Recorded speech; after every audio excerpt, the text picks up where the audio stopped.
I think kailangan ng kindness on both ends. Yeah. Dun sa mga ibang tao na intindihin yung journey nung ang hirap pong mag-come out. Ang hirap to identify kasi alam mo na you're subjecting yourself to scrutiny, to judgment, pero pipiliin mo kasi ito na ikaw talaga, hindi mo na kaya. Yung truth mo eh. Yeah, so yung iba na parang kalos si Sarah, pinili mo yan, bahala ka sa buhay mo. That's also Insensitive.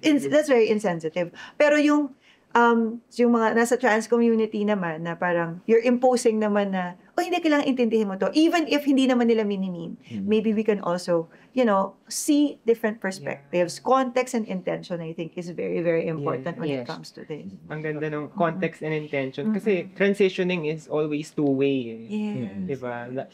Dalawang daan nila nagsasalubong. So, kailangan natin mag-transition with them. Yes. Then, but agree na mahalaga yung context and intention kasi minsan, parang balance lang. Kung naramdaman mo naman na hindi naman sinadya, correct na ay, ma'am po ako. Oo, ganyan. Lalambingin. Oo. Ako dinadaan ko sa labang. Mukha ba ako, Oo, madam? ma'am po. Ayan, si Ice, ganyan ganun lagi. lagi. Sorry naman sila. Sorry po, Sorry po.